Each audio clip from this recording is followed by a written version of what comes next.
సుమన్ టీవీలో మీ business promotions కోసం ఈ కింది నెంబర్ను సంప్రదించగలరు.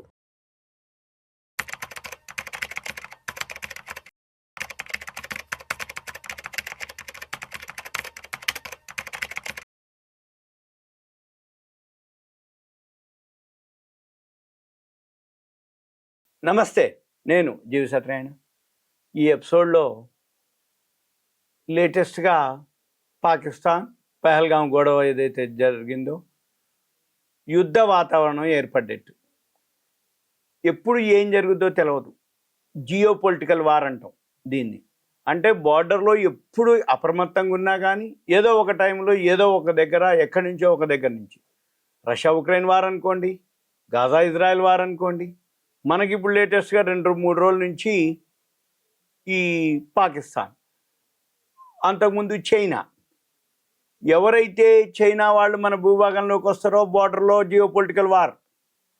పాకిస్తాన్ వాళ్ళు ఇప్పుడు పెహల్గాంలో ఏదైతే జరిగిందో గొడవ, మనము వెమ్మటే అక్కడ వీసాలు రద్దు చేయటం, మన వాళ్ళని అంటే అక్కడ ఉన్న వాళ్ళు ఎవరైతే ఇండియా వాళ్ళు పాకిస్తాన్లో ఉంటే వచ్చేయమంటాం, ఇక్కడ ఉన్న పాకిస్తాన్ వాళ్ళని పంపించేయటం, స్టూడెంట్ వీసాలు ఉన్నా ఏ వీసాలు ఉన్నా టైం ఇచ్చేయటం, పంపించేయటం. అంటే ఇటువంటి యుద్ధ వాతావరణం జరిగినప్పుడు మార్కెట్లు అల్లకల్లోలం జరుగుతాయి, మార్కెట్లు బాగా ఫాలో అవుతాయి. మళ్ళీ 1-2 రోజులు అయిపోయినాక మార్కెట్లో ఏం జరుగుద్ది, ఇక ఇది అవుట్డేటెడ్ అన్న అయింది, లేదు చర్చల కన్నా రావడం జరుగుద్ది, ఈ యుద్ధ వాతావరణం సమసిపోవడం జరుగుద్ది. యుద్ధ వాతావరణం సమసిపోయినాక మళ్ళీ మార్కెట్లు పుంజుకోవడం జరుగుతుంది. మనం ఏం చేయాలిగా, యుద్ధ వాతావరణం కానీ ఏదైనా జరిగినప్పుడు ఈ డిఫెన్స్ వాటికి బాగా వాల్యూ ఉంటాయి, డిఫెన్స్ స్టాక్స్. మనం ఏం చేయాలిగా, పెన్ను నోట్బుక్ దగ్గర పెట్టుకోండి. ఈ వీడియో వినేవాళ్ళు ఎవరైతే ఉన్నారో 1-2 సార్లు వినండి. screener.inకి వెళ్ళండి. screener.inలోకి వెళ్ళి హోమ్ పేజీలో సెర్చ్ అని ఉంటుంది, రైట్ సైడు సెర్చ్ క్లిక్ చేసిన తర్వాత ఉదాహరణకి డిఫెన్స్ స్టాక్స్ ఉన్నాయి, ఏమేమి ఉన్నాయో తెలియదు కాబట్టి ఉట్టిగా డిఫెన్స్ అని అనండి. డిఫెన్స్ అనగానే వచ్చేస్తుంది లిస్టు. ఇంకో పారస్ డిఫెన్స్ అని, ఈ డిఫెన్స్ సంబంధించిన అన్ని మనం ఏం చేయాలి, దాని మీద క్లిక్ చేయాలి. క్లిక్ చేసిన తర్వాత ఇప్పుడు పారస్ డిఫెన్స్ ఇవాళ మార్కెట్ పడ్డా పెరిగినా కానీ 13% పెరిగింది. ఆల్ టైమ్ హైకి 1,300 రూపాయలు ఉంది షేర్ ఇప్పుడు పారస్ డిఫెన్స్. మన పని ఏం చేయాలి, ఇక్కడ పీర్స్ అని ఒక వర్డ్ ఉంది, పీర్స్ క్లిక్ చేయాలి. ఈ పీర్స్ క్లిక్ చేస్తే డిఫెన్స్కి సంబంధించిన ఏవైతే లిస్ట్ ఉందో అవన్నీ మనకు ఇక్కడ వస్తాయి. ఈ డిఫెన్స్ సంబంధించిన ఏమేమి ఉన్నాయా అంటే Hindustan Aeronautics, Bharat Dynamics, BEML, Azad Engineering, MTAR, Paras Defence, యూనిమెకారో, అట్లా. ఇక మనం ఏం చూడాలిగా, ఇది ఏవైతే డిఫెన్స్ ఉన్నాయో డిఫెన్స్లో మళ్ళీ సెక్టార్లు ఉంటాయి. అంటే ఏంది, ఇప్పుడు ఉదాహరణకి బిఎంఎల్ ఉంది. బిఎంఎల్ ఏంది, అక్కడికి పోవటానికి లెవెల్ చేయడానికి భారత్ ఎర్త్ మూవర్స్, రోడ్ రోలర్లు, ఈ బుల్డోజర్లు, ఇవన్నీ లెవెల్ చేయడానికి కోసం ఉపయోగపడేవి కూడా డిఫెన్స్ కిందకే వస్తాయి. మన పని ఏంటిది, ఇప్పుడు హిందుస్థాన్ ఏరోనాటిక్స్, దానికి 1,00,000 కోట్ల ఆర్డర్ ఉంది. ఇప్పుడు మన పని ఏంటిది, ఏవైతే ఉన్నాయో కావాలి అనుకుంటే ఇక్కడ సెక్టార్ అని ఒక వర్డ్ ఉంది, దాన్ని క్లిక్ చేయాలి, సెక్టార్. ఈ సెక్టార్ క్లిక్ చేస్తే దీంట్లో 30 కంపెనీలు వచ్చినాయి. ఇప్పుడు 30 కంపెనీలు ఏవైతే ఉన్నాయో దానికి సంబంధించిన అన్నీ కూడా అంటే బీడిఎల్ ఉంది, గార్డెన్ రిచ్ బిల్డర్స్, కొన్ని ఇందులో ఉంటాయి, కొన్ని కలిసి ఉంటాయి. మిశ్రధాతు మిధాని ఉంది, తర్వాత ఇవి ఏవైతే ఉంటాయో ఇవన్నీ మనం చెక్ చేయాలి ఒకసారి. ఇంకో కృష్ణా డిఫెన్స్ అని, ఇవన్నీ మన పని ఏంటిదిగా ఈ డిఫెన్స్కి సంబంధించినవి చూసుకొని, ఈ డిఫెన్స్లో కూడా మళ్ళీ ఇప్పుడు ఏం జరుగుద్ది, ఎప్పుడైతే ఈ జియోపొలిటికల్ వార్ యుద్ధ వాతావరణం ఏర్పడిందో ఏమంటే క్యాబినెట్ ఏం చేస్తుంది, ఈ డిఫెన్స్కి ఫండ్ కేటాయిస్తుంది, ఆర్డర్స్. అంటే దానికి కావాల్సిన మిసైల్స్ కానీ రాఫెల్స్ కానీ అవన్నీ కొనటానికి ఇమీడియట్గా అత్యవసరంగా క్యాబినెట్ అప్రూవల్ చేస్తుంది. ఏదైతే క్యాబినెట్ అప్రూవల్ చేసిందో ఏ కంపెనీకి ఎంతెంత అప్రూవల్ చేసింది, ఏం కొందామనుకుంటున్నాయి డిఫెన్స్కి సంబంధించింది అని చెప్పేసి మనం ఏం చూడాలి, దానికి సంబంధించిన ఆ కంపెనీలు ఎంత ఆర్డర్ ఉంది, ఎంత ఆర్డర్ ఉంటే ఎంత కంపెనీలు ఆర్డర్ తోటి అవి ఎంతవరకు అంటే బిజినెస్ అనమాట, అంటే సేల్సే. అంటే గవర్నమెంట్ నుంచి ఆర్డర్ వచ్చిందంటే సేల్స్ పెరుగుతుంది, సేల్స్ పెరిగింది అంటే కంపెనీకి ప్రాఫిట్ వస్తుంది. డిఫెన్స్కి సంబంధించి ఏవైతే కంపెనీలు ఉన్నాయో అవన్నీ ఒక లిస్టు తీసుకొని, అయితే ఈ రోజు వస్తాయా రోజు పెరుగుతాయా అంటే కాదు, ఎప్పుడైతే ఇటువంటి అప్పుడు మూమెంట్ ఫాస్ట్గా ఉంటుంది.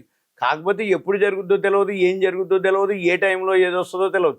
మన ఇండియాకి డిఫెన్స్కి వచ్చేటప్పటికి ఇప్పుడు పాకిస్తాన్ ఇష్యూ ఒకటి, అంతకుముందు ఒకసారి చైనా వాళ్ళు మన బార్డర్లోకి భూభాగంలోకి చొచ్చుకొచ్చారు అనగానే మన మార్కెట్లు వేల పాయింట్లు కిందికి పోతాయి. కానీ డిఫెన్స్ స్టాక్స్ మాత్రం ఫాస్ట్గా అప్పర్ సర్క్యూట్లు వెళ్ళిపోతాయి. ఎందుకు పోతాయి అంటే క్యాబినెట్ అప్రూవల్ చేసి ఫండ్ ఇస్తుంది.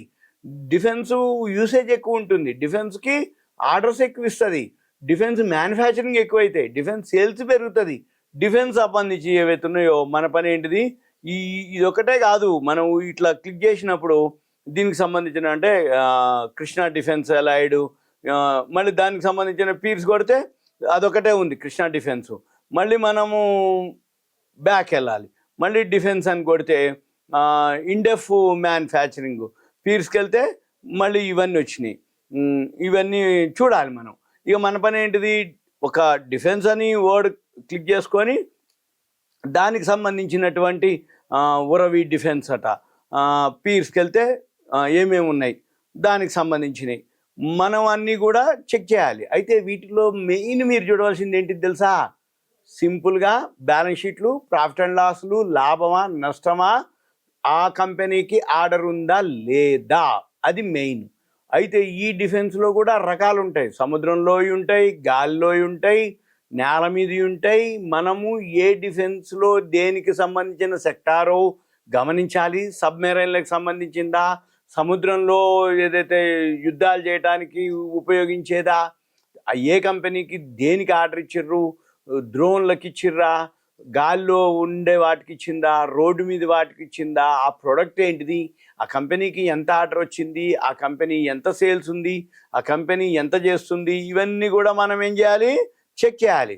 సింపుల్గా మనం ఏంటిది, ఈ స్క్రీనర్లోకి వెళ్ళి సెర్చ్లోకి వెళ్ళి మనకి ఏదైనా సరే, మనకి పేర్లు తెలవక్కర్లే, కంపెనీల పేర్లతో పని లేదు, డిఫెన్స్ అనుకోండి, ఓకే రక్షణ శాఖ, ఎప్పుడైతే యుద్ధ వాతావరణం వచ్చిందో అటువంటి అన్నీ ఉంటాయి. మళ్ళీ యుద్ధం సమస్య పోయింది, చర్చలకు వచ్చింది అనుకోండి, మళ్ళీ పెరగవు, మళ్ళీ డౌన్ అవుతాయి. కాకపోతే ఎప్పుడో ఒకరోజు వాల్యూ కనుక ఉంటే మన పని ఏంటిది అంటే లాభాల్లో కనుక ఉండి బాటంలో ఉంటే తక్కువలో కనుక కొనుక్కుంటే ఎప్పుడు వస్తాయనేది కాదు, రావనేది కాదు. లేదు అంటే మనం అబ్జర్వ్ చేసుకొని రెడీగా ఉండాలి. ఏదైతే ఇటువంటి సిచ్యువేషన్ వచ్చింది అనగానే ఆ షేర్లలోకి మనం బై చేసుకునేటట్టు ఉండాలి.